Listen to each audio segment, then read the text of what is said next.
Good morning, नमस्कार। मैं हूं आरती राय। गुरुस्थल के इस यूट्यूब चैनल में आप सभी लोगों का स्वागत है। कैसे हैं आप लोग? आशा और उम्मीद करती हूं कि आप लोग बहुत अच्छे होंगे। और सुनाइए, आप लोगों कैसे हाल हैं? याद हो रहा है? पढ़ाई लिखाई कैसे चल रही है? सब बढ़िया चल रहा है आप लोगों का? कुछ पूछना चाहेंगे आप लोग? बताइए। कुछ पूछेंगे कि कल की दिन जैसे आज भी शांत बैठे रहेंगे, मैं आपको बताऊं और आप लोग लिख लेंगे। बताइए, कुछ करना है बेटा? पूछना है आप लोगों को? नहीं? आगे बढ़ूं? सब याद हो गया है? अरे वाह वाह वाह! अरे ज़ोर से बोला करिए, आप लोगों की आवाज़ इसमें नहीं आएगी। मैं जो बोल रही हूँ ना, मेरी ही आवाज़ रिकॉर्ड होगी बस। ठीक? तो आज की हमारी चर्चा होगी दक्षिण भारत में नवपाषाणिक संस्कृतियाँ और दक्षिण भारत में जो नवपाषाण का प्रसार क्षेत्र है उस पर हम आज चर्चा करेंगे। ठीक है ना? तो आप लोग हेडलाइन डाल दीजिए। कुछ पूछना है तो बेटा पूछ लो, तुरंत आप लोग। पूछना है? नहीं? ठीक है। अब दक्षिण भारत की प्रमुख नवपाषाणिक संस्कृतियाँ। दक्षिण क्या हम लिख रहे हैं भाई?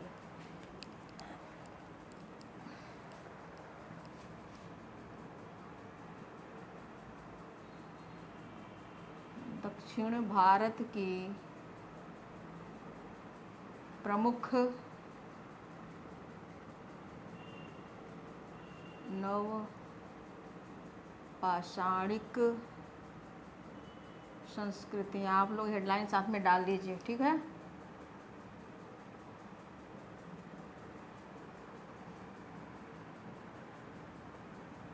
यह हेडलाइन आप लोग भी साथ में डाल दीजिए।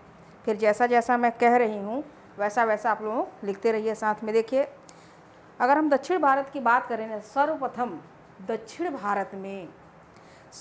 दक्षिण भारत में जो नवपाषाणिक औजार मिला वह था पालिशदार कुल्हाड़ी। ये कब मिला था? किसे पता है? 1842 ईस्वी में कर्नाटक के लिंगसूर में मिला था। देखिए, आप लोग मिलाइएगा नहीं। यह मैं नवपाषाणिक दक्षिण भारत की बात कर रही हूँ, लेकिन वहीं दक्षिण भारत में हमने पाषाण काल, पूरा पाषाण काल में आप लोगों को पढ़ाया था कि पल्लवरम में, यानी दक्षिण भारत जो तमिलनाडु जो चेन्नई है, चेन्नई के पल्लवरम नामक स्थान में रॉबर्ट ब्रूस फुट ने एक हस्त कुठार को प्राप्त किया था सर्वप्रथम। ठीक है ना? वो कब प्राप्त किया था? 1863 में प्राप्त किया था। ठीक है? लेकिन यहाँ 1842 में कहाँ प्राप्त हुआ? ये कर्नाटक में, कर्नाटक के लिंगसूर नामक स्थान पर। ठीक है? अब हम आगे बढ़ते हैं। आप लोग मिलाइएगा नहीं ये दोनों बातें कि दक्षिण भारत है तो दोनों बातें एक ही जैसी होगी, ऐसा नहीं है। इसलिए हम आपको दोनों बातें हमने समझा दिया आपको। ठीक? अब आप लोग मेरे साथ साथ भी लिखते रहें। ठीक है ना? लिखिए, सर्वप्रथम दक्षिण भारत में, यहाँ पर मैं लिख रही हूँ, फिर इधर भी आ जाऊँगी मैं, है ना? सर्वप्रथम दक्षिण भारत में, ये द का मतलब दक्षिण भारत, चलो पूरा ही ले देती हूँ। दक्षिण भारत में नवपाषाणिक पालिशदार कुल्हाड़ी, नवपाषाणिक, ठीक, नवपाषाणिक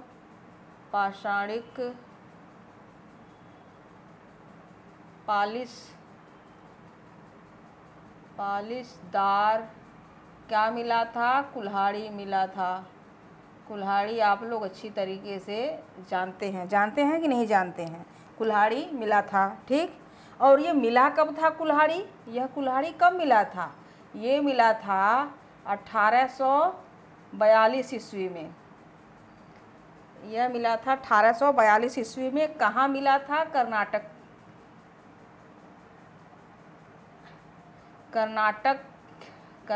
के कहाँ किस जगह पे? लिंगसूर, नहीं, लिंगसुगूर ग रहेगा, लिंगसुगूर नामक स्थान पर यह नवपाषाणिक पालिशदार कुल्हाड़ी मिला था। दक्षिण भारत के नवपाषाणिक संस्कृति की कालावधि क्या थी? इस दक्षिण भारत के नवपाषाणिक संस्कृति, ठीक, संस्कृति की कालावधि क्या थी?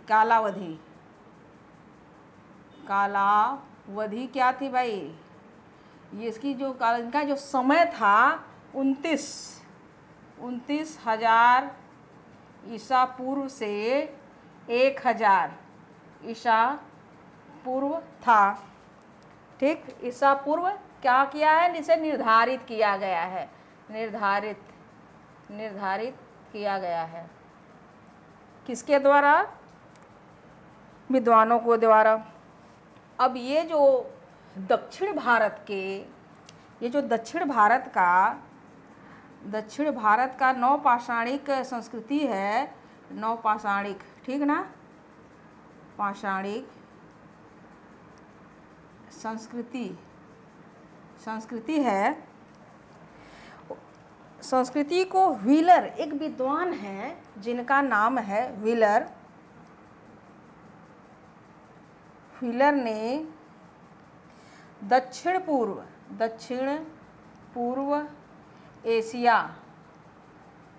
एशिया से प्रभावित माना है।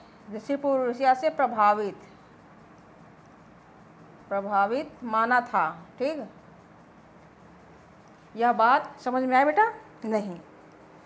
अब हम देखिए हम क्या लिखे हैं। हम यह लिखे हैं कि सर्वप्रथम, आप सुनते रहिए, सर्वप्रथम दक्षिण भारत में नवपाषाणिक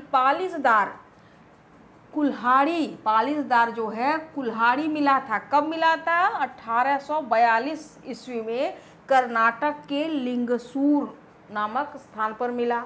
अब दूसरा हम यही कि ये नवपाषाणिक संस्कृति है, इसका कालावधि, इसका समय क्या है? विद्वानों ने इसका समय ढूंढ के निकाला है कि 29,000 ईसा पूर्व से 1000 ईसा पूर्व का इसका नवपाषाण का ये जो पालिशदार जो हुआ है इसका समय निर्धारित किया गया है। और वहीं दक्षिण भारत का जो नवपाषाणिक संस्कृति है, इस दक्षिण भारत के नवपाषाणिक संस्कृति को एक विद्वान है व्हीलर। ये व्हीलर ने यह माना कि दक्षिण पूर्व एशिया का यहाँ पर प्रभाव पड़ा है। ठीक, अब इसके बाद एक महत्वपूर्ण और बात है कि दक्षिण पूर्व एशिया का तो यहाँ प्रभाव पड़ गया कि यहाँ पर नवपाषाण की जो है संस्कृति है, वहाँ पर जो दक्षिण भारत में नवपाषाण संस्कृति है उस पर प्रभाव पड़ा है। कहाँ? दक्षिण पूर्व एशिया का। लेकिन महत्वपूर्ण बात यह है कि दक्षिण भारत में जो नवपाषाणिक संस्कृति है, वह नवपाषाणिक संस्कृति जो है वह महाराष्ट्र के ताम्रपाषाणिक जोरवे संस्कृति से मेल खाती है। ठीक, प्रभावित थी। अब हम यहीं पे इसको लिख दे रहे हैं, ये महत्वपूर्ण बात। इसी तरीके से आप लिखिएगा। ठीक है, ये अलग है, ठीक है ना। ये महत्वपूर्ण बात है कि क्या है महत्वपूर्ण बात? यहाँ पर लिखिए, दक्षिण भारत की नवपाषाणिक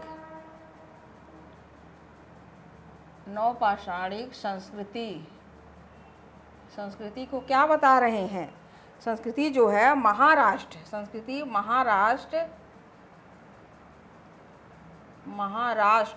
ताम्रपाषाणिक जो है, महाराष्ट्र की ताम्रपाषाणिक कौन सी संस्कृति है? जोरवे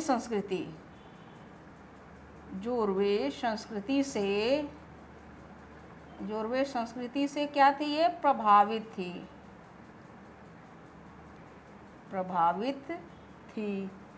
कौन सी जोरवे संस्कृति से यह प्रभावित थी? यहाँ दक्षिण भारत के नवपाषाणिक की बात हो रही है। यहाँ यह बात ये महत्वपूर्ण बात है कि दक्षिण भारत की नवपाषाणिक संस्कृति महाराष्ट्र के ताम्रपाषाणिक जोरवे संस्कृति से प्रभावित थी।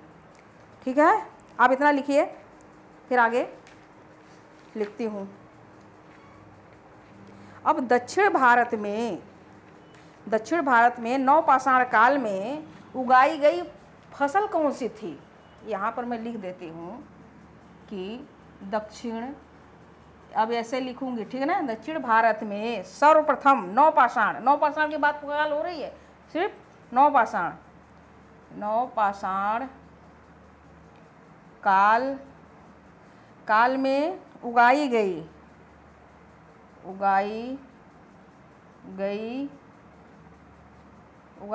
पहली फसल की बात कर रही हूँ,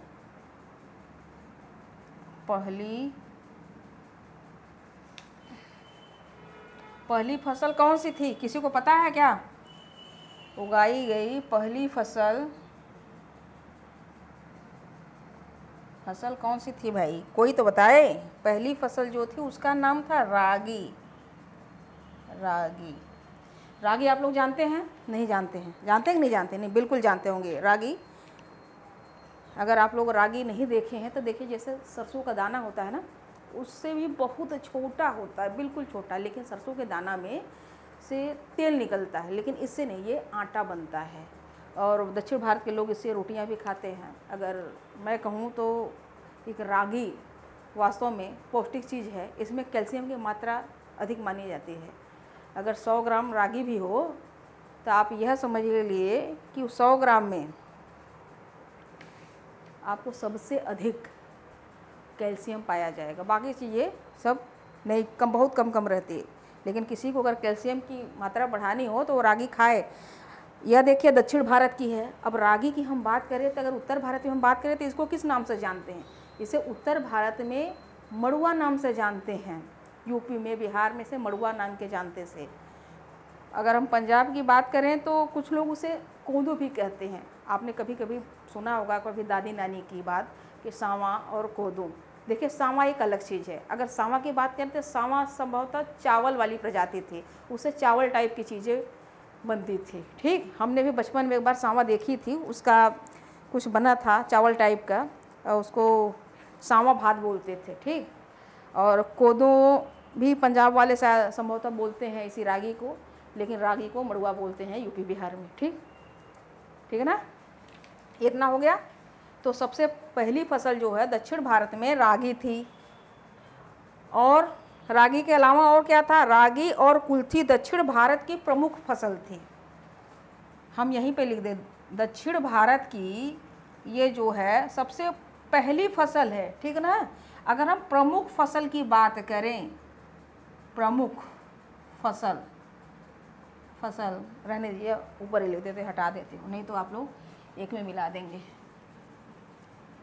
दक्षिण भारत में जो है प्रमुख फसल थी वह कौन सी थी? एक तो रागी हो गई, बता दिया, और दूसरी कुल्थी।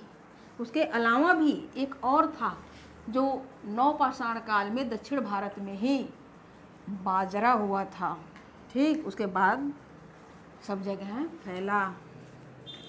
आप लोग अगर NCERT वगैरह पढ़े होंगे तो ये सब चीज़ें अच्छे से पढ़ लिए होंगे। ठीक है ना, पढ़े होंगे कि नहीं?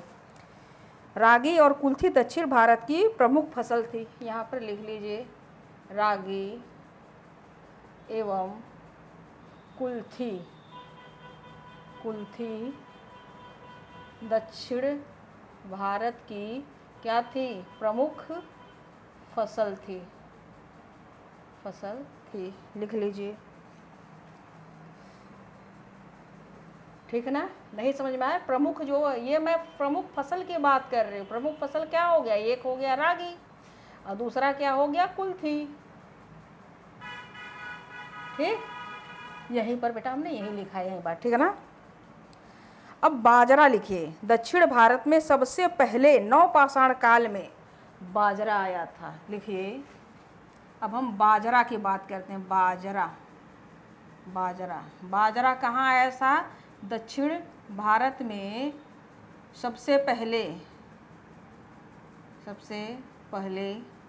कहाँ आया? नवपाषाण काल में।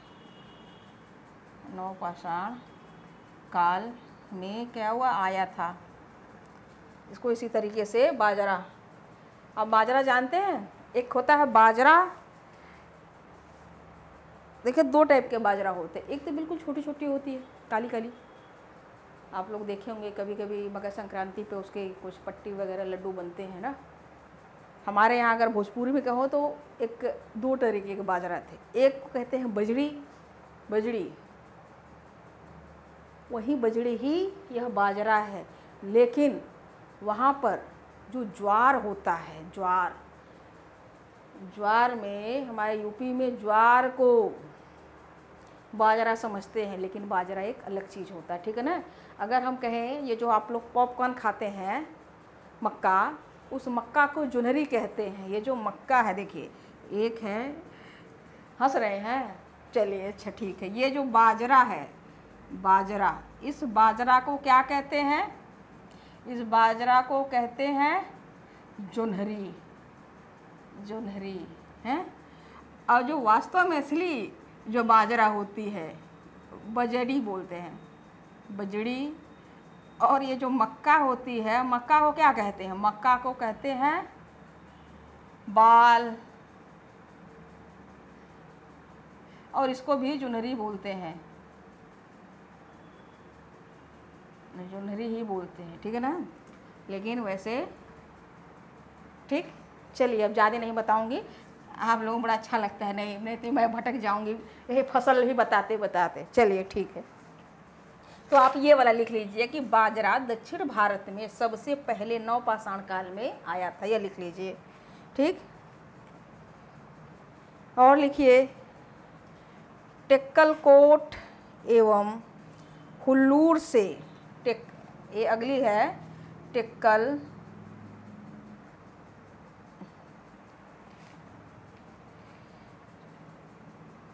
टेक्कलकोट, एक जगह है टेक्कलकोट एवं हुल्लूर, हुल्लूर से क्या मिला था? हुल्लूर से चना एवं रागी, चना एवं रागी के दाने मिले हैं। देखिए एक स्थान है दक्षिण भारत में टेक्कलकोट और हुल्लूर, वहाँ से चना एवं रागी के दाने पाए गए हैं, ठीक है। अब हम आगे बढ़ते हैं। एक विद्वान है, इनका नाम है T.J., लिखते रहिए साथ में, न्यूबोल्ड। अब इस न्यूबोल्ड द्वारा एक जगह की खुदाई हुआ, उत्खनित करवाया गया। वो जगह क्या नाम था? कुथगुल। एक जगह था कुथगुल। इस कुथगुल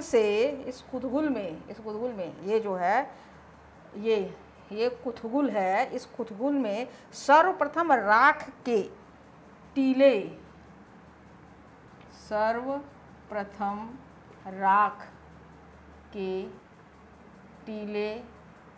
का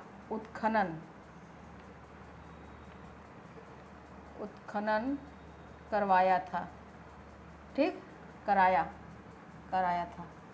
मैं यह बता रही हूँ कि T.J. न्यूबोल्ड द्वारा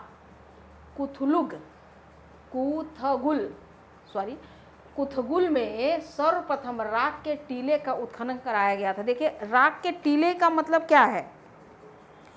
राख के टीले का मतलब क्या है? देखिए जब पाषाण काल में 3 भाग में हमने आपको पढ़ाया, पूरा पाषाण काल, ठीक, निम्न पूरा पाषाण काल, फिर मध्य पूरा पाषाण काल, उच्च पूरा पाषाण काल, फिर क्या आया? मध्य पाषाण काल है। अब क्या है? अब नवपाषाण काल। तो इतना लंबा सफ़र करते करते ये लोग अपने पशुपालन, अपनी जीविका ठीक चलाने लगे थे। तो ये लोग जहाँ भी रहते थे तो वहाँ मांसाहार थे, तो वहाँ पर जो भी चीज़ें खाए पिए, अगर वहाँ से अगर कमी हो जाती थी तो सोचते थे कहीं और चलें। तो जब वो कहीं और जाते थे तो वहाँ पर आग लगा देते थे, जहाँ भी रहते थे वो लोग। एक जगह से जब दूसरे जगह जाते थे आग लगा देते थे। अब वो काफ़ी सालों तक चलता रहता था, इसलिए राख के टीले पाए गए। पर जब कुछ लोग जो है विद्वान जब आए तो अलग अलग लोगों ने अपना अलग अलग मत दिया है। किसी ने कहा कि यह गौशाला था, किसी ने बस्ती की पुष्टि की। तो और अगर अंतिम निर्णय की बात करें तो राख के टीलों में बस्ती की पुष्टि की गई है, ठीक है ना। अब चलिए आगे लिखिए। हम यह बताएं कि न्योबाल्ड द्वारा कुलथुक में सर्वप्रथम राख के टीले का उत्खनन कराया गया, लेकिन सर्वप्रथम रॉबर्ट बुश ने दक्षिण भारत में इनके द्वारा सिर्फ एक जगह उत्खनन कार्य करवाया गया था, लेकिन ये रॉबर्ट ब्रुसफुट थे, उनके द्वारा दक्षिण भारत में कई स्थानों पर उत्खनन कार्य करवाया गया था। अब यहीं पर आप लिख लीजिए, सर्वप्रथम रॉबर्ट बुश ने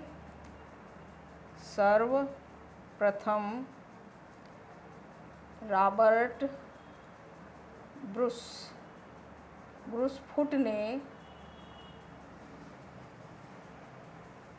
ने दक्षिण भारत के कई स्थानों पर राख के टीलों को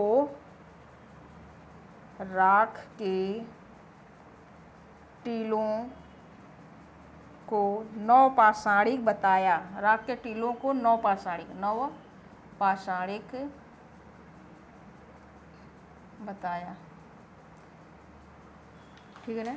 इन्होंने तो खोजा, सर्वप्रथम राख के टीले उत्खनन कराया, तो क्या बता दिया है, गौशाला वगैरह। लेकिन जब रॉबर्ट ब्रुसफुट ने खुदाई करवाया, उत्खनन करवाया कई स्थानों पे, इन्होंने कहा कि नहीं, यह नवपाषाणिक स्थल है और बस्ती है, ठीक है ना। अब इसके आगे आप लोगों को उधर का हो गया, तो बताइए, हो गया?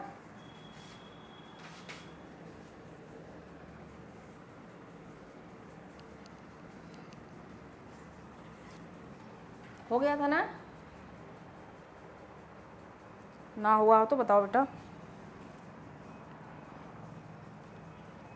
अब रॉबर्ट ब्रुसफुट जो है, रॉबर्ट ब्रुसफुट की ही बात कर रहे हो, ठीक है ना। रॉबर्ट ब्रुसफुट ने एक जगह, एक स्थान है, उसका नाम है बुद्धिक नामा।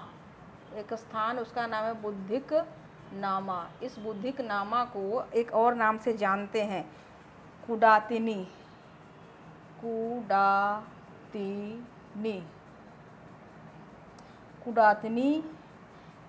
कुदातनी के राख के टीलों का उत्खनन करवाया। कुदातनी के जब रॉबर्ट ब्रुसफुट ने बुद्धिक नामा या कुदातनी के राख के टीलों का उत्खनन कराया तो क्या मिला, यहाँ पर पशुपालन की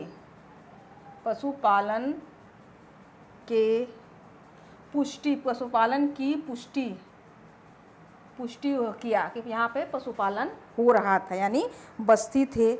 अब अगर हम आंध्र प्रदेश की बात करें तो आंध्र प्रदेश में उत्तनूर तथा पलाय से राख के टीले मिले हैं। आंध्र प्रदेश के, ये भी लिखिए, आंध्र प्रदेश के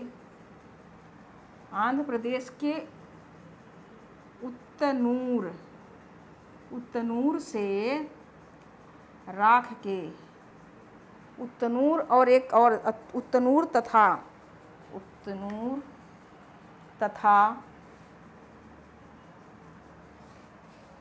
पलवाय, इस दो जगहों से उत्तनूर, आंध्र प्रदेश के उत्तनूर तथा पलवाय से राख के टीले मिले हैं, ठीक, टीले मिले हैं, यह लिख लीजिए। अगर हम कर्नाटक की बात करें, कर्नाटक, ठीक है ना, कर्नाटक में कहाँ मिला है, कर्नाटक। तो कर्नाटक में देखिए, जहाँ जहाँ मिला उसका मैं पहले नाम लिख दे रही हूँ कि राख के टीले कर्नाटक में कहाँ मिले हैं। एक जगह है संगनकल्लू और दूसरा जगह है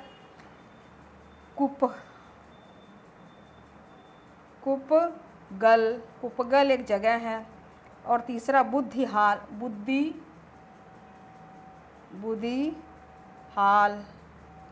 चौथा है कोडिकल।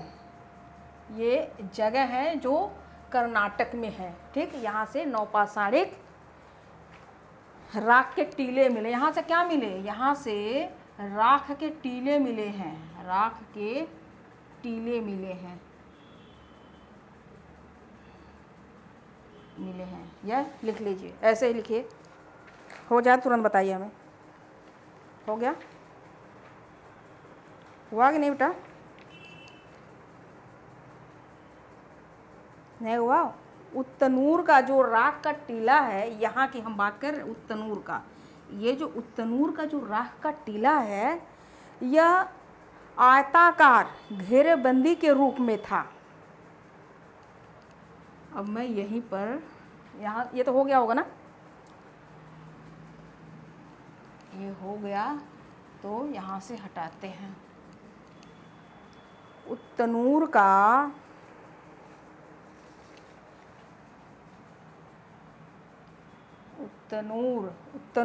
जो है, उत्तनूर का राख का टीला, राख का टीला, टीला कैसा था? ये राख का जो टीला था वो कैसा था? आयताकार, आयताकार और घेरेबंदी के रूप में था, घेरेबंदी के रूप में था।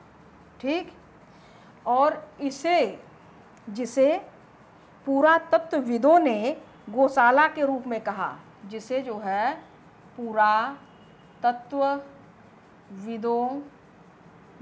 विदों ने क्या कहा? विदों ने कहा कि यह गौशाला है, गौशाला के रूप में परिभाषित किया। ठीक? मैं यह बता रही हूँ कि उत्तनूर का राख का टीला जो था वह आयताकार घेरेबंदी के रूप में था, और इसे पुरातत्वविदों ने गौशाला के रूप में परिभाषित किया गया है। ठीक है ना? अब इसके आगे जो है हमारी चर्चा होगी आगे रेमंड। ठीक? अब हम जो लोग जो है रेमंड के बारे में लिखेंगे। ठीक है ना? इधर हो गया ना बेटा? ये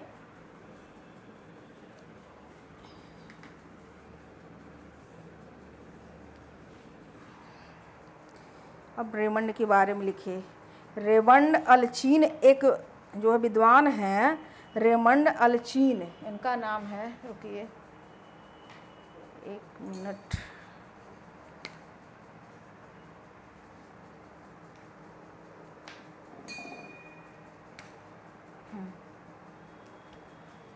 एक विद्वान है, इनका नाम है रेमंड।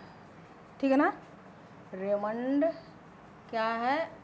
अल्चीन, रेमंड अल्चीन यहाँ पर ऐसा।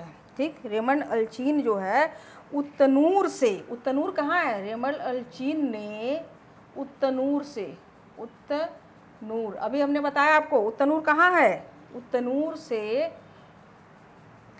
क्या क्या पाया, इस उत्तनूर से क्या पाया है। देखिए यहाँ पर जो जो भी पाया है, मैं जो लिख रही हूँ आप लोग लिख लीजिए। उत्तनूर से रेमंड अल्चीन ने उत्तनूर से मवेशियों यानी कि जो जानवरों को खूर पाया, खूर के छाप पाया, और क्या पाया, साथ में लिख रही हूँ, लिखे। और उनके नाद का मतलब कि जहाँ पर उनको जो चारा वारा जो खाते हैं, जैसे नाद जानते हैं ना, उसमें चारा डालते हैं तो जानवर लोग खाते हैं। ठीक? उत्तनूर से क्या क्या मिला?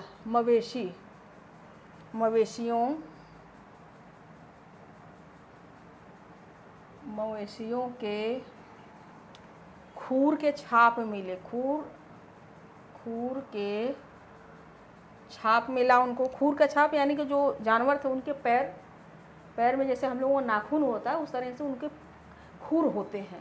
ठीक? वह काले रंग के होते हैं, तो उसके छाप मिले हैं उत्तनूर में। और उत्तनूर कहाँ है? ये हमने क्या बताया था? आंध्र प्रदेश में है। ठीक? मवेशियों के नाद मिले। फिर क्या मिला यहाँ से उत्तनूर से? मवेशियों क्या मिले? नाद। अगर नाद ना समझ में आए तो लिख दीजिए इनके खाना खाने वाला, भोजन करने वाला पात्र।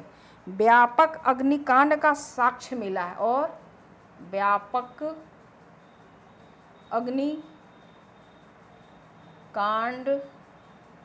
का साक्ष्य मिला है। साक्ष्य मिला है। ठीक, देखिए इसीलिए हम बताना कि व्यापक अग्निकांड और सबसे ज़्यादा अग्निकांड दक्षिण भारत में कर्नाटक वाले साइड में मिला है। लेकिन इसका मतलब यह नहीं कि पूरे का पूरे दक्षिण भारत में अग्निकांड है, ऐसा नहीं है। जहाँ पर कुछ जगहों पर थे, सभी जगहों पर नहीं थे। ठीक है ना। अब यहीं पर एक लिख लीजिए कि महत्वपूर्ण है कि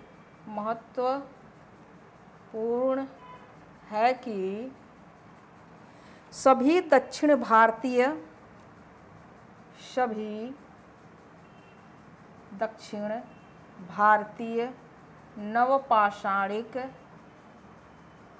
नवपाषाणिक स्थलों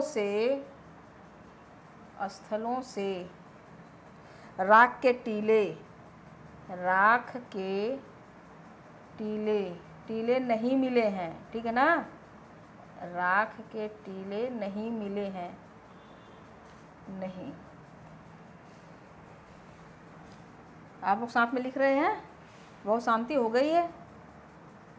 टीले मिले हैं नहीं, राख के टीले नहीं मिले। भाई हम काहे गलती कर रहे हैं बार बार।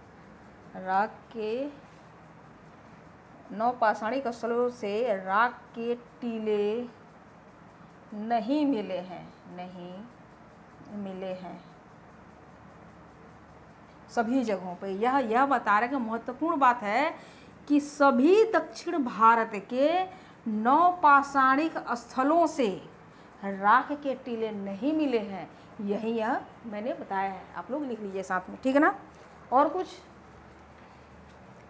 अब जो इसके बाद हमारी जो चर्चा होगी, किसी को कुछ पूछना है जो अभी तक हमने बताया? अब आप लोग हेडलाइन डाल दीजिए। ठीक, एक जो है, एक बेटा छूट गया, ये उत्तनूर तो हमने बता दिया। यहाँ से देखिए सब नहीं मिले, एक स्थान और है, उसका नाम है बुदिहाल। क्या नाम है?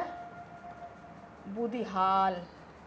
लिखिए बुदिहाल। यह बुदिहाल क्या है? बुदिहाल के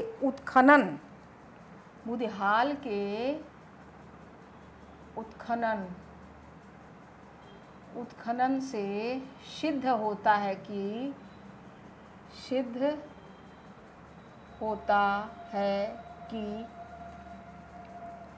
राख का टीला, देखिए राख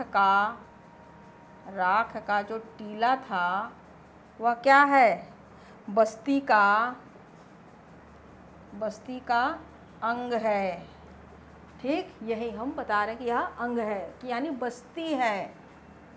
यह अंतिम रूप से यही पुष्टि लगाएगा कि जो राख के टीले थे वह बस्तियाँ थी। जब वहाँ से लोग, उनका काम हो जाता था, चले जाते थे, तो वह वहाँ पे आग लगा देते थे, जल जाता था। अब जल रहा है वर्षों, कौन आके देख रहा है वहाँ पे? फिर वो दूसरी जगह चले जाते थे। ठीक है ना। अब आगे आप लोग हेडलाइन डाल दीजिए। क्या हेडलाइन डालेंगे?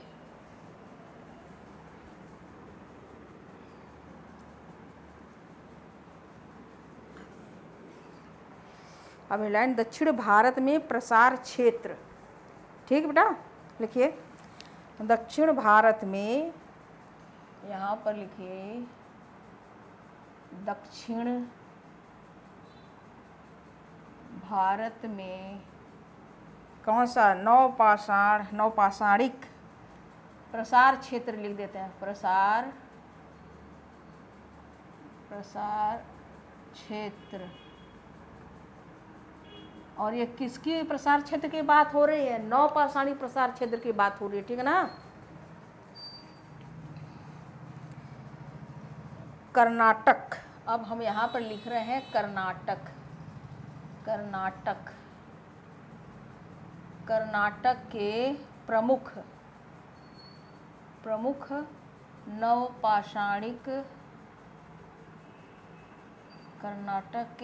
नवपाषाणिक स्थल की बात मैं लिख रही हूँ। और सबसे पहले आप लोग यही लिखिए। ठीक है ना। अब इसमें जो कर्नाटक है, इस कर्नाटक में क्या क्या है जरा इनका नाम? वाटगल, बुदिहाल। देखिए पहला नाम लिखिए वाटगल, फिर दूसरा बुद्धिहाल, फिर मास्की,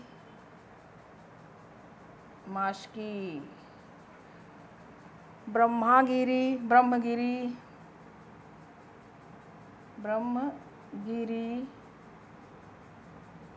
ठीक, पिकली हल,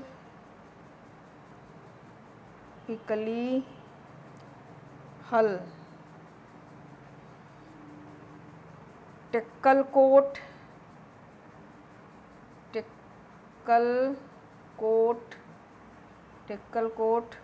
उसके बाद लिखे हल्लूर, अगला लिखिए कोडेगल, ये नाम जैसे मैं लिखवा रही हूँ ऐसे लिखते रहो बेटा। ये क्या है कि यानी कर्नाटक के ये प्रमुख नौपाषाणिक स्थल हैं, ठीक है ना।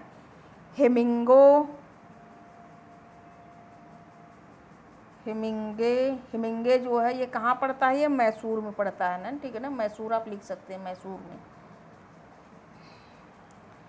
और टी नरसीपुर,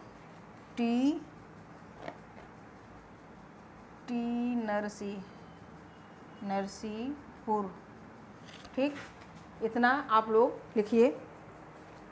ये सब क्या है। इसके बाद आदि नौपाषाणिक, यहाँ पर लिख लीजिए आदि नौपाषाणिक प्रमुख स्थल। तो हम इन प्रमुख स्थलों पे चर्चा करेंगे, इसमें जहाँ जहाँ से जो भी कुछ पाए गए हैं वहाँ मैं बोल रही हूँ, ठीक है ना, लिख रही हूँ। तो टेक्कलकोट सबसे पहले तब टेक्कलकोट पे ही लिखेंगे, ठीक है ना, टेक्कलकोट।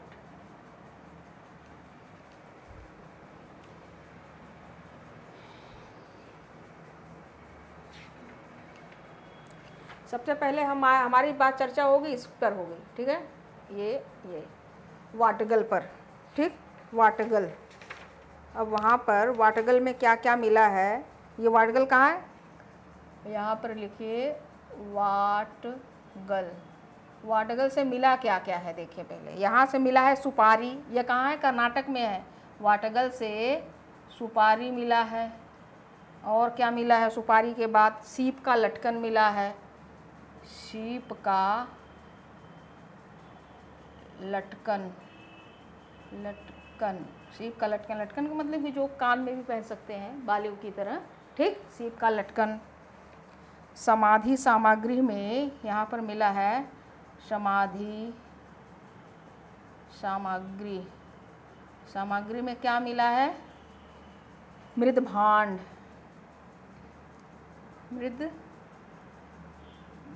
मिला है, ठीक। मृदभांड का जो है, मृदभांड का क्या होता था, प्रयोग होता था। अब समाधि स्थल मृदभांड का प्रयोग होता था, इसका मतलब ये है कि जब यहाँ के लोग की जब मृत्यु हो जाती थी तो उसको क्या करते थे, मृदभांड में उनके साथ रख देते थे, कुछ अपना उनके खाने पीने की वस्तुएं भी रख देते थे उसमें, ठीक, मृदभांड का प्रयोग हुआ है, ठीक है ना। और पशु एवं मानव मृण मूर्तियाँ मिली हैं इस वाटगल से, पशु की, ठीक, पशु एवं पशुओं की एवं मानव यानी मनुष्य की जो भी मृण मूर्तियाँ मिली है, मृण मूर्ति यानी मिट्टी की मूर्ति, मानव मृण मूर्तियाँ मिली है, ठीक, ये चीज़ें वहाँ पाई गई हैं। उसके बाद एक और चीज़ पाया गया, स्त्री के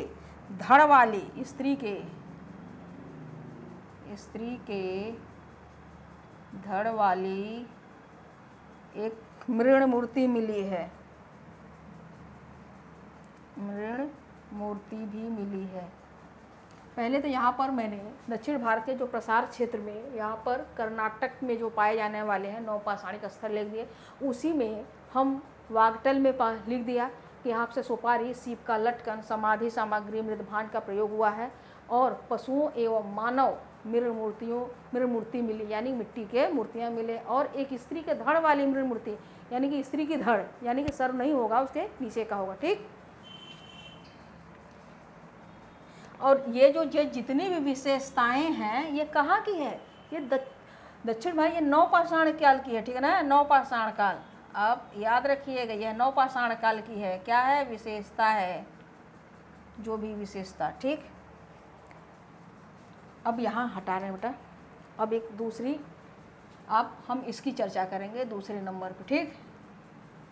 यहाँ तो मैं हटा दे रही हूँ, आप लोग इसको लिख लिए थे। अब हेडलाइन डालिए, एक दूसरा नाम डालिए टिक्का कोट। अब जैसे मैं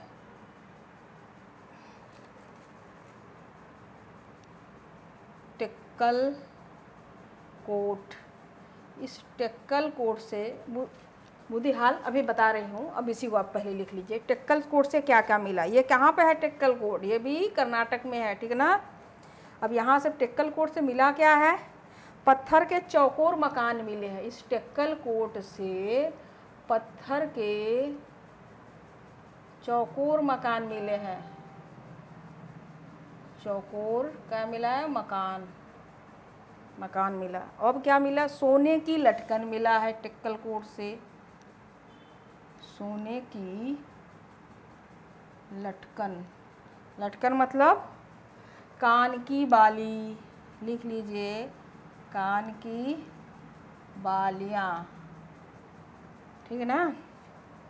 बालियाँ क्या हुआ है, प्राप्त हुआ है या मिला है, प्राप्त हुआ है। यह दो चीज़ें यहाँ से मिली हैं। अब आगे लिखिए बुद्धिहाल,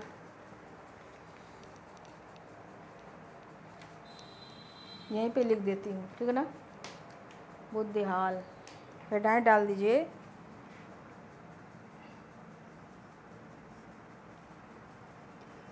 बुद्धिहाल, इस बुद्धिहाल से क्या क्या मिला, ये कहाँ है, यह भी कर्नाटक में है। यहाँ से क्या मिला, यहाँ से बुद्धिहाल से सामुदायिक भोज के प्रमाण मिले हैं। बुद्धिहाल से सामुदायिक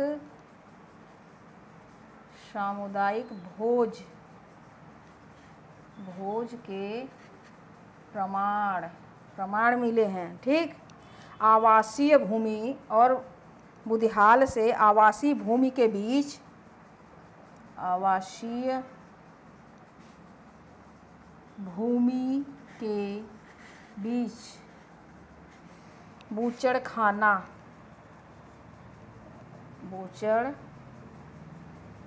मिला। इस बूचड़खाने को वधशाला भी बोलते हैं, ठीक। आप यहाँ पर कोष्टक में वधशाला भी लिख दीजिएगा, नहीं कहीं यह नंबर दे देगा आपको, यह नाम लिख देगा, कहेगा कि निम्न में से वधशाला कहाँ मिला है, अगर उसमें बुद्धिहाल है तो बुद्धिहाल आप लोग लिख देंगे। और जगह से भी मिला था ना, बूचड़खाना कहाँ से मिला था, सबसे पहले बताइए कहाँ से मिला था।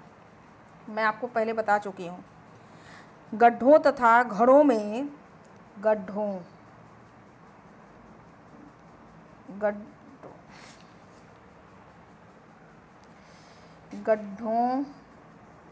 तथा घड़ों में, घड़ यानी मटका में, घड़ों में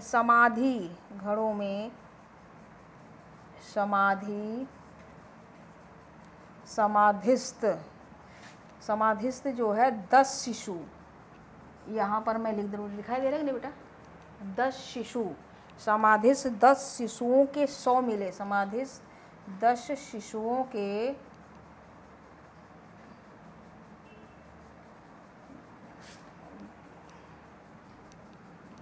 मैं ऊपर लिख दूँ, ये जो है समाधिस्थ जो है यहाँ पर क्या मिला, 10 शिशुओं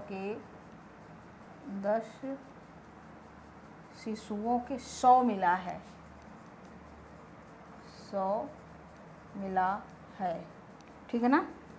यहाँ पर मैं यह लिखी हूँ कि बुद्धिहाल से सामुदायिक भोज के प्रमाण मिले हैं। सामुदायिक यानी कि बहुत सारे लोग एक साथ बैठ के भोजन करते होंगे, डिनर करते होंगे, ठीक है ना। आवासीय भूमि के बीच यानी कि जो आवास जहाँ पर लोग रहते हैं उसके बीच में एक बूचड़खाना भी मिला, यानी वधशाला मिला है। और गड्ढों और घरों में समाधिस्थ 10 शिशुओं के, 10 छोटे बच्चे के 100 मिले हैं। ठीक है ना, इतना हो गया इतना।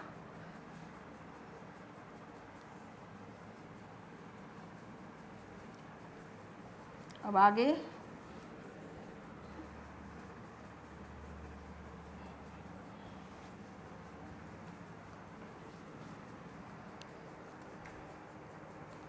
अब एक कोडेकल, एक हमने आपको कोडेकल भी बताया था। कोडेकल से क्या मिला है? कोडेकल से हिरन की 3 प्रजातियां मिली। यहाँ से कोडेकल से हिरन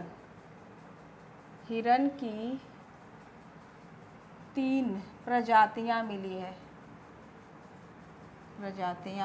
है, ठीक। लिखिए, प्रजातियां मिली, यानी कि प्रजातियों के अवशेष मिला है, मतलब अवशेष प्रजाति के, लिख दे, प्रजाति के अवशेष मिला है। प्रजातियों क्या हुआ? पहला सही था। अच्छा, चलिए, प्रजातियों के अवशेष मिले। ठीक, अब तो सही है। चलिए, अच्छी बात है, बहुत अच्छा लगा मुझे कि आज आप लोग हमें बताएं। और आगे लिखिए। अब आंध्र प्रदेश के बारे में मैं कह रही हूँ। आंध्र प्रदेश के प्रमुख नौपाषाणिक स्थल, अब लिखिए बेटा, आंध्र प्रदेश के प्रमुख नौपाषाणिक स्थल। मैं देख रही हूँ कि भाई क्या क्या बचा है आप लोगों को बताने के लिए। आंध्र प्रदेश के नौपाषाण, हेडलाइन डालिए, आंध्र प्रदेश के यहाँ पर लिखिए, आंध्र प्रदेश के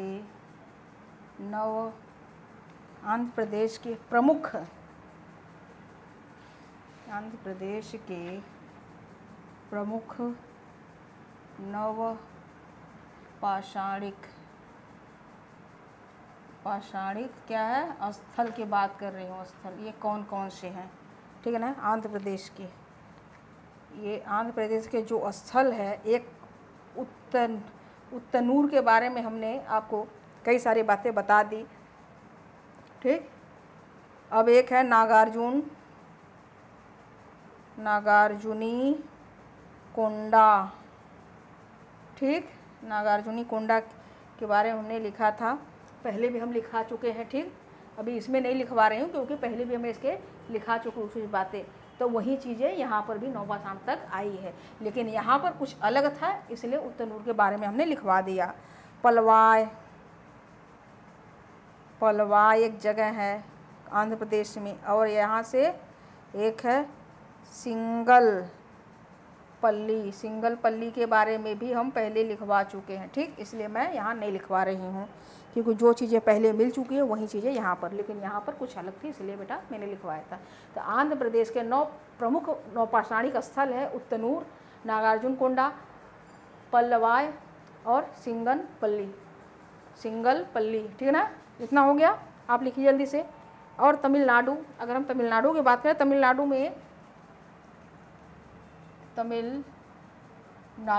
अगर हम तमिलनाडु की बात करें, तमिलनाडु में एक ही नाम आप लिखिए जो मुख्य है, पय्यमपल्ली। कितना प्यारा नाम है, पय्यमपल्ली, एक नाम लिख लीजिए। ठीक है ना, उसके आगे कुछ हम यहाँ के लोगों के जीवन की विशेषताओं के बारे में मैं लिख रही हूँ, आप लोग भी मेरे साथ लिखिए। ठीक है ना, ये हो गया तो बेटा हम हटा दे रहे हैं बिल्कुल। ठीक, यहाँ पर आप लोग हेडलाइन डाल दीजिए, नवपाषाण युगीन जीवन की विशेषताएं। लिखिए, नवपाषाण युगीन जीवन की विशेषताएं।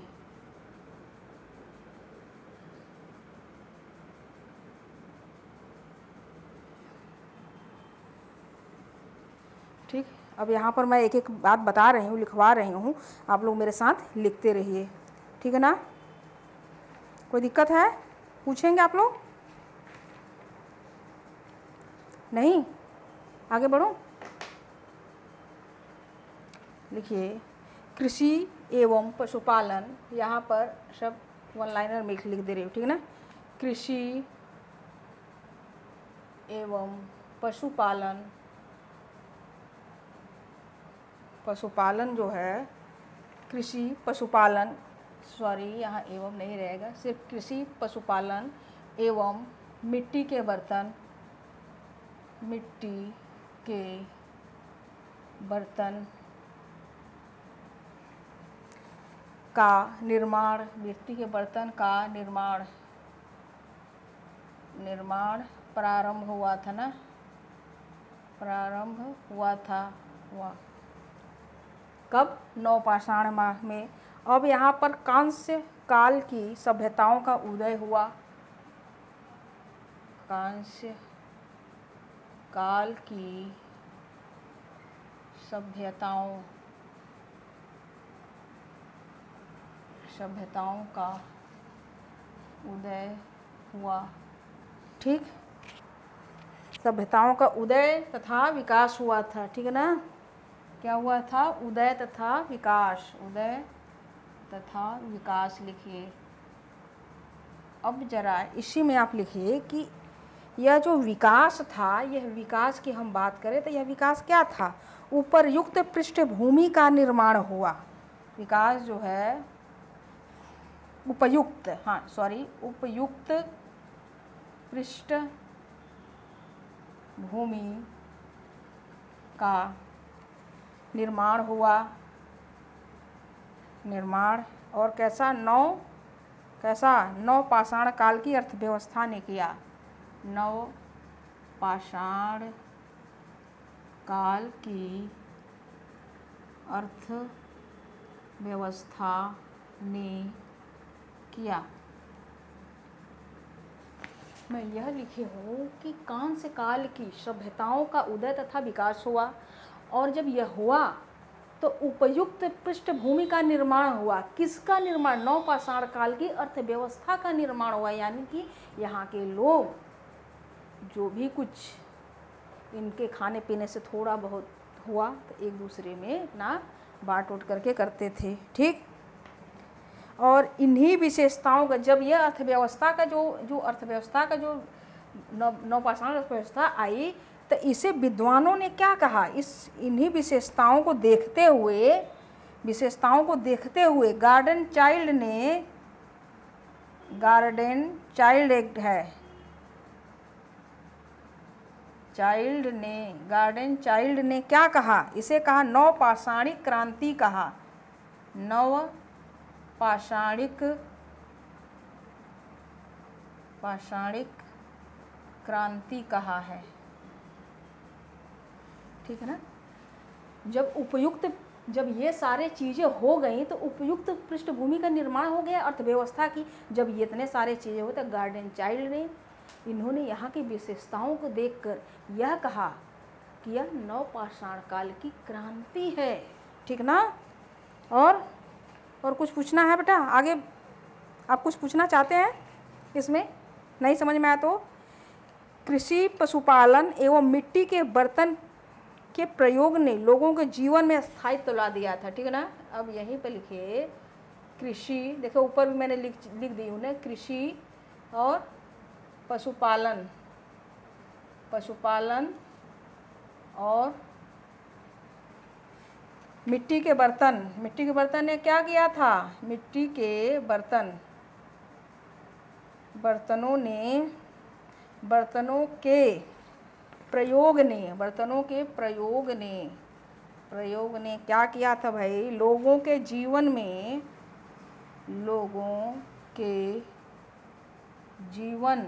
में क्या किया था? स्थायित्व ला दे, लोगों के जीवन में जो है स्थायित्व ला दिया था, एक जगह रहने लगे, स्थायित्व लाया था, ठीक ना, कि एक जगह लोग टिके रहने लगे और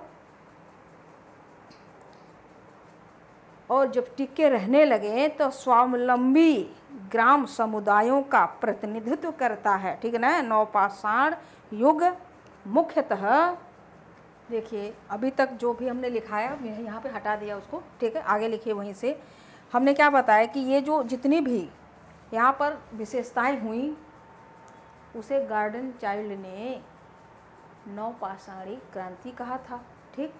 उसके आगे और क्या हुआ, कृषि पशुपालन एवं मिट्टी के बर्तन प्रयोग ने लोगों के जीवन में अस्थाई लाया था, अस्थाई तो ला दिया था। उसके बाद क्या है, नवपाषाण युग।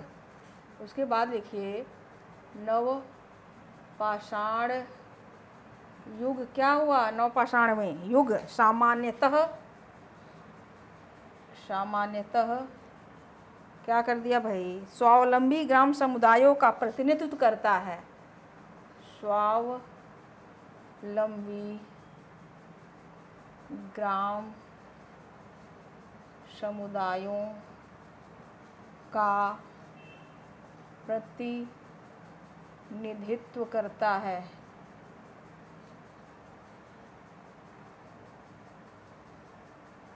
प्रतिनिधित्व करता है क्यों, क्योंकि सारे के सारे यहाँ पर अच्छे अच्छे काम हो गए थे ना। कृषि हो गया, पशुपालन करना कृषि करना सीख गए थे, पशुपालन करना सीख गए थे, मिट्टी के बर्तन का निर्माण होना शुरू हो गया था। ये विशेषताएं इनकी हैं। कांस्य सभ्यता का जो उदय हो गया, विकास हो गया था, ठीक है ना। ये सारी चीज़ें हो गई थी। अब जब ये हो गया तो अब क्या हो गया, अब जहाँ मानव, अब लिखिए यहाँ पर मोटे अलग कलर में लिखिएगा, ठीक है ना। जहाँ मानव क्या था पहले, जहाँ मानव पहले उत्पादक उपभोक्ता था,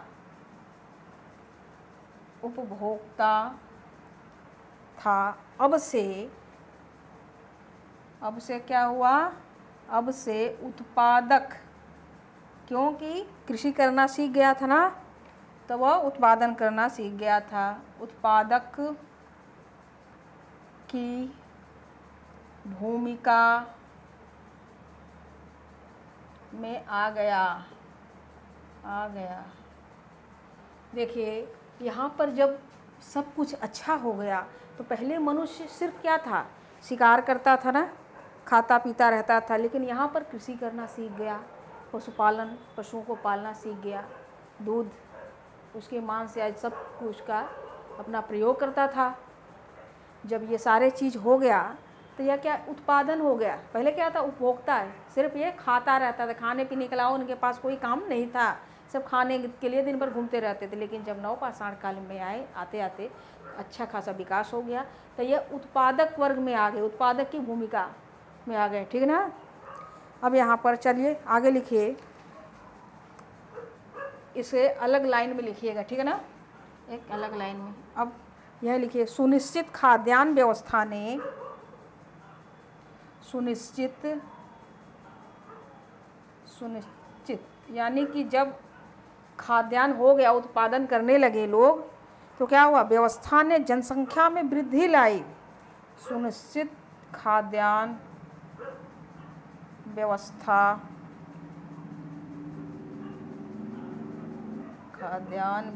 भाई व्यवस्था में, व्यवस्था ने जनसंख्या में वृद्धि लाई।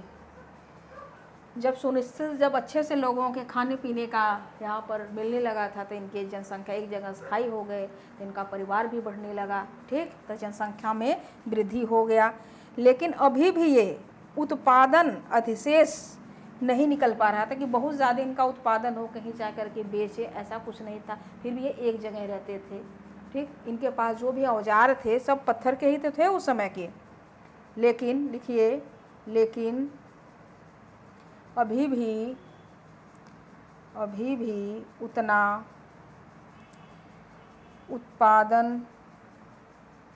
उत्पादन अधिशेष नहीं हो रहा था, यानी अधिक नहीं हो रहा था, अधिशेष नहीं निकल रहा था, नहीं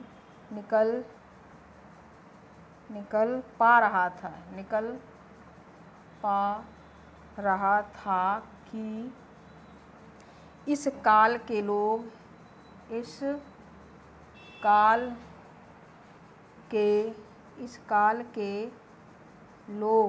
काल के लोग किसी नगरीय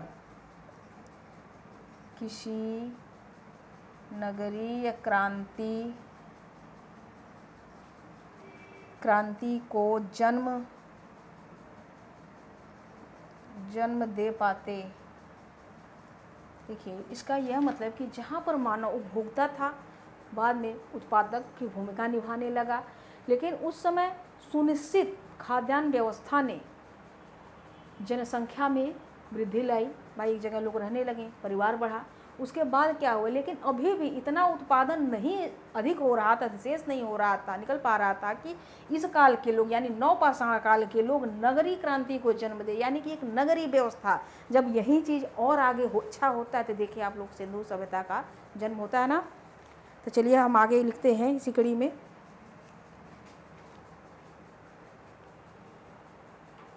ठीक, अब आगे लिखिए, यहाँ पे लिखिए वस्तुतः, ये इसी में लिख दीजिएगा, वस्तुतः उनकी अर्थव्यवस्था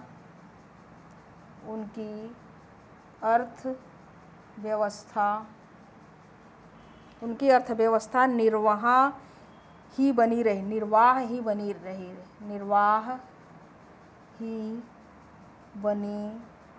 रही। ठीक, ये लोग कहाँ रहते थे? ये लोग पहाड़ी इलाकों से दूर, ये दिखाई दे रहा है ना, यहाँ पे नीचे ऊपर लिख दो,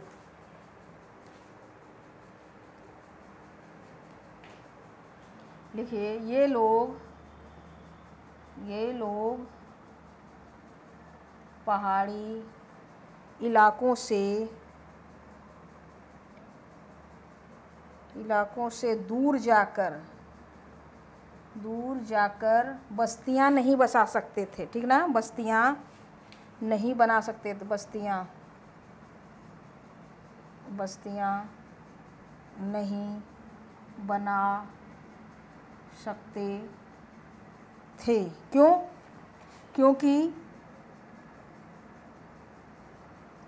क्योंकि वे पूर्णतः पत्थर के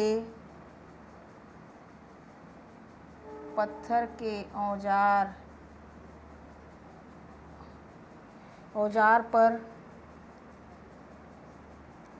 ही निर्भर थे। देखिए, यहाँ पर यह बता रहे हैं कि इस समय के लोग इतना उत्पादन नहीं हो रहा था कि ये नगरीय क्रांति को जन्म दे। वस्तुतः उनकी अर्थव्यवस्था निर्भर नहीं बन पा रही थी। ये लोग पहाड़ी के इलाकों में रहते थे और ये दूर जाकर बस्तियाँ अपनी नहीं बसा सकते। अगर बस्तियाँ बसाने जाएंगे तो हर चीज़, भाई तकनीकी का जो है, इनके पास सब तकनीकी अच्छे तकनीकी के औजार चाहिए, लेकिन इनके पास औजार जो थे सब पत्थर के थे, तो अच्छा नहीं। वो फिर धीरे धीरे जैसे ही आपके औजार बनने लगे, जब लौह काल आया तो धीरे धीरे आप देख रहे हैं कि क्या क्या मतलब सभ्यताएं, संस्कृतियां और राजा महाराजा क्या क्या बनते गए, और आज हम लोग कहाँ से कहाँ पहुँचा गए, है ना। अब देखिए, ये तो यहाँ पे ख़त्म हो गया। अब यहाँ पर ज़रा सा हम कुछ बात भीमबेटका के बारे में लिखेंगे, ठीक है ना। भीमबेटका हो गया।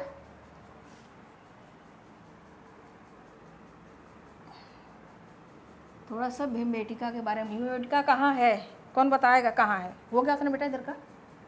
भीमबेटका कहाँ है, कौन बताएगा? यह मध्य प्रदेश के रायसेन जिला में है ना। बिल्कुल सही बोला जिसने भी बोला। पीछे से आवाज़ आई है।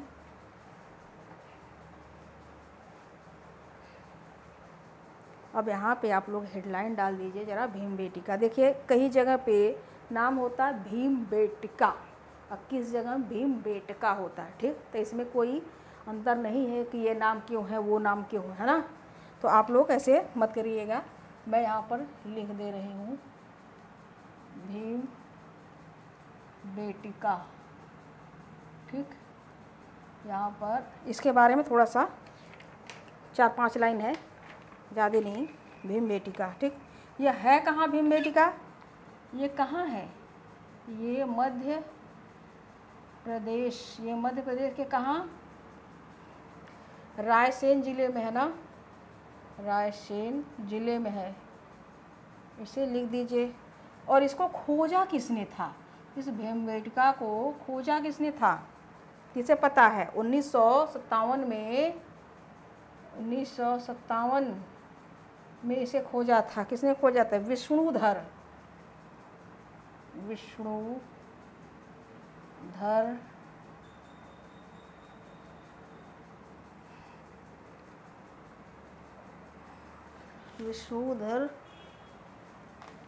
वांकडर, लिखिए।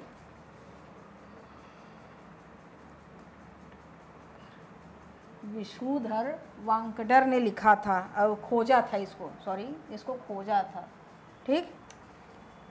और इसकी विशेषता क्या है? इस भीमबेटका की विशेषता क्या है? इसकी विशेषता ये है कि कला का नाटकीय साक्ष्य भीमबेटका से मिला है, ठीक है ना। अब चलिए लिखिए। और यहाँ पर क्या मिला है? सभा कक्ष यानी गुफाओं का सभा कक्ष मिला है। विशेषता, अब विशेषता में लिख लीजिए कि कला का नाटकीय साक्ष्य भीमबेटका से मिला है।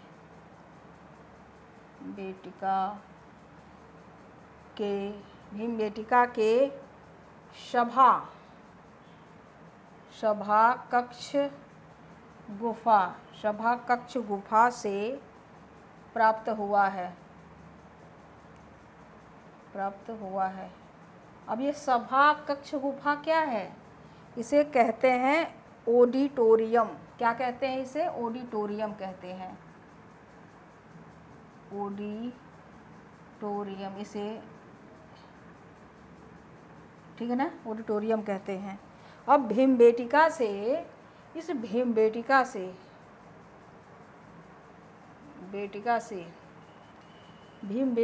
देखिए 642 गुफाएं मिली है।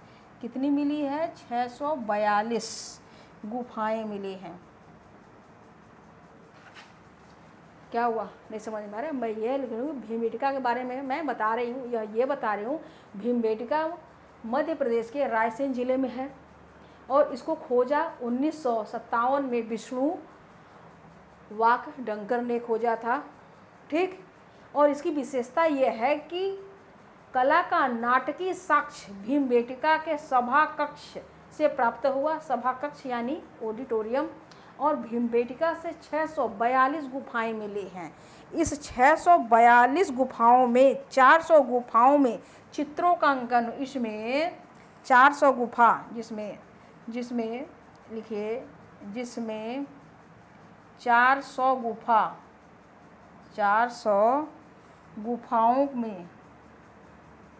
गुफाओं में क्या हुआ? चित्रों का अंकन है, ठीक। अब ये जो चित्र जो हैं, इनके जो रंगे हुए हैं चित्र, अब ये रंग कौन से हैं? ये कौन से रंगों में इन चित्रों में जो अंकन है, वह जो रंग है, रंगों में कौन से हैं? चित्रों में 16 रंगों का प्रयोग किया गया है, ठीक। अब प्रयोग हुआ है तो ये, और सबसे अधिक किस रंगों का प्रयोग हुआ है? तो आप यहाँ पर लिख लीजिए, सर्वाधिक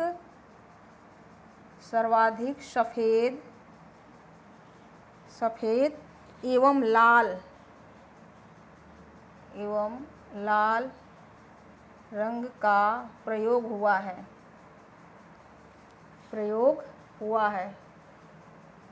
ठीक है, हुआ है।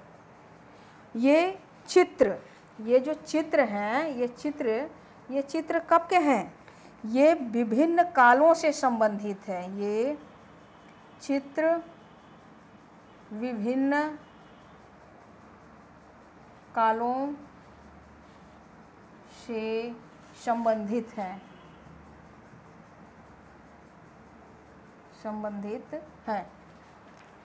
मैं यह लिखूँ, भीमबेटका से 642 गुफाएं मिली। उस 642 में 400 गुफाओं में चित्रों का अंकन है और ये जो चित्र हैं इसमें 16 रंगों का प्रयोग किया गया इन चित्रों में, और उसमें सर्वाधिक रंगों में सफ़ेद एवं लाल रंगों का प्रयोग हुआ है और चित्र विभिन्न कालों से संबंधित है। इतना हो गया बेटा? हो गया कि नहीं हुआ? अब देखिए इसी में आगे लिखना है ना, इसी में आगे लिखना है आपको। प्रागैतिहासिक काल के अंतर्गत लिखिए, मैं यहाँ लिख दे रही हूँ, ठीक है ना, ये अलग है, ठीक, लिखिए यहाँ पे, ये अलग है। प्रागैतिहासिक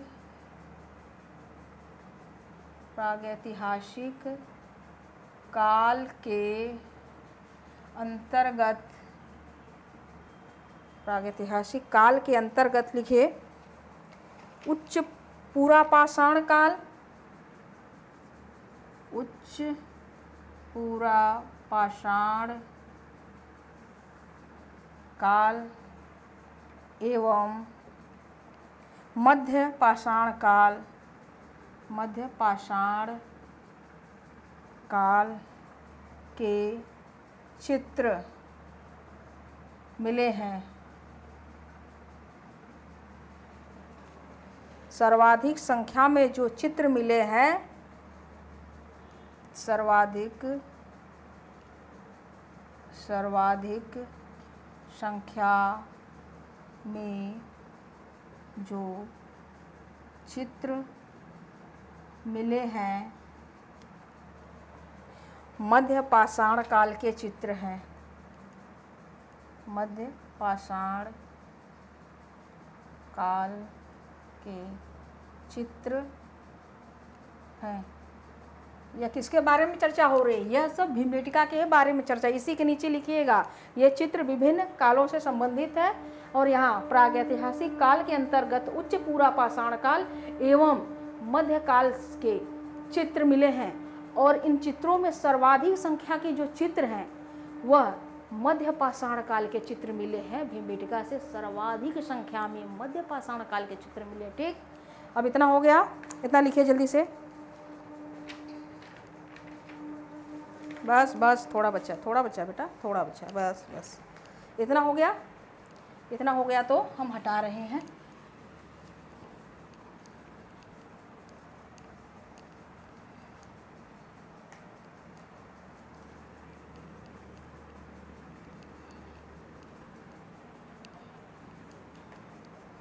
अब इसके बाद आगे लिखिए कि भीमबेटका के चित्रों की विशेषताएं।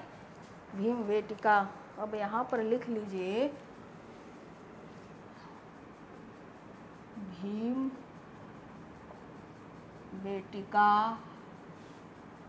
के चित्रों की हम विशेषताएं की बात कर रहे हैं। चित्रों की विशेषताएं का मतलब जानते हैं ना आप लोग? बिल्कुल जानते होंगे विशेषताएं। अब ये विशेषताओं में क्या है? इसमें 3 विशेषता है, ठीक है ना। इसमें जो है भीमबेटका की विशेषताओं में 3 प्रकार की विशेषता सबसे ज़्यादा पाई है। कौन सा? नृत्य करता हुआ मानव समुदाय, नृत्य करता हुआ मानव समुदाय। लिखिए, नृत्य करता हुआ मानव समुदाय। अब दूसरी विशेषता क्या थी भीमबेटका की? शिकार करते लोग, शिकार करते लोग। अब तीसरी विशेषता क्या है? जंतुओं की 29 प्रजातियां, जंतुओं की 29 प्रजातियां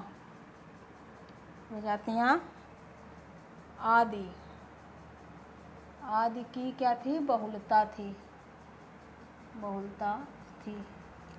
ठीक, यहाँ पर हम यह बताएं कि नृत्य करता हुआ मानव समुदाय विशेषता, एक विशेषता, शिकार करते लोग और जंतुओं की 29 प्रजातियाँ थी। ठीक, 29 प्रजातियाँ पाई गई, 29 प्रजातियों की बहुलता थी। ठीक है ना।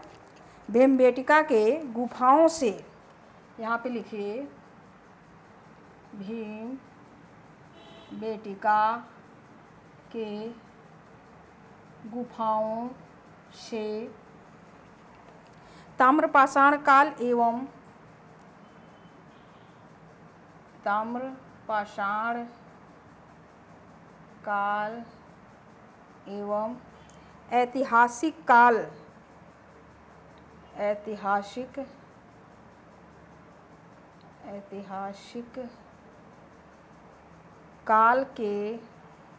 ऐतिहासिक काल के कुल 7 कालों के चित्र मिले हैं।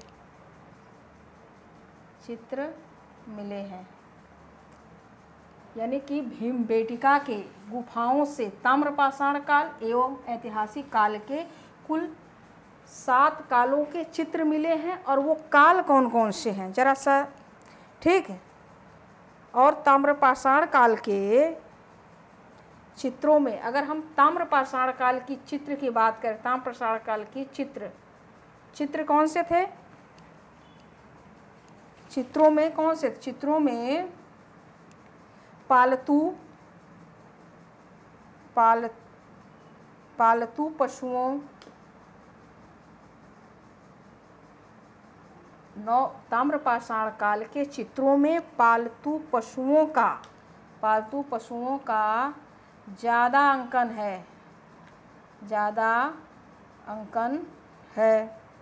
अगर हम ऐतिहासिक काल की बात करें, इसकी ऐतिहासिक काल की हम बात करें, यहाँ पे लिख दे रहे हूँ, ठीक, ऐतिहासिक काल की।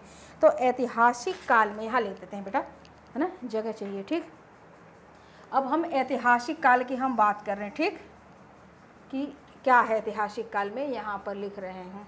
ठीक, ऐतिहासिक काल में चित्रों में, चलो लिख ही देते, ऐतिहासिक काल के चित्रों में क्या है?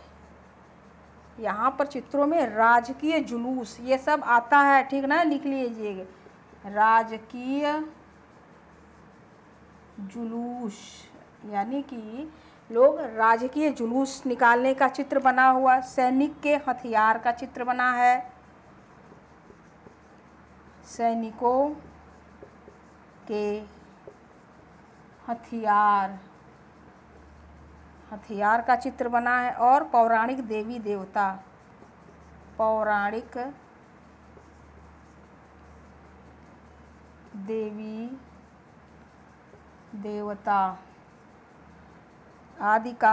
आदि चित्रों का अंकन हुआ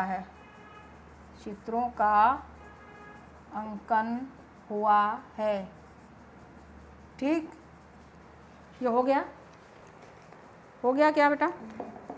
देखिए, यहाँ भीमबेटका के बारे में मैंने लिखा है कि यहाँ पर ताम्रपाषाण, भीमबेटका की गुफाओं से ताम्रपाषाण काल एवं ऐतिहासिक काल के कुल 7 कालों के चित्र मिले हैं। इसका 7 कालों के चित्र मिले। इस ताम्रपाषाण काल के चित्रों में पालतू पशुओं का ज़्यादा अंकन हुआ है। ठीक, अब अगर ऐतिहासिक काल की हम बात यहाँ पे करें तो ऐतिहासिक काल में, यहाँ पर देखिए फिर से लिख दिया, ऐतिहासिक काल में जो चित्र हैं, चित्रों में राजकीय जुलूस, ठीक, राजकीय जुलूस का अंकन है, सैनिकों के हथियारों का अंकन है, पौराणिक देवी देवताओं का आदि चित्रों का अंकन है। ठीक, अब आज यहीं पे हम लोग रखते हैं बेटा। अब पाषाण काल समाप्त हो गया। ठीक, मैं आज ये यहीं पे रखती हूँ, काफ़ी लंबी क्लास हो गई हमारी।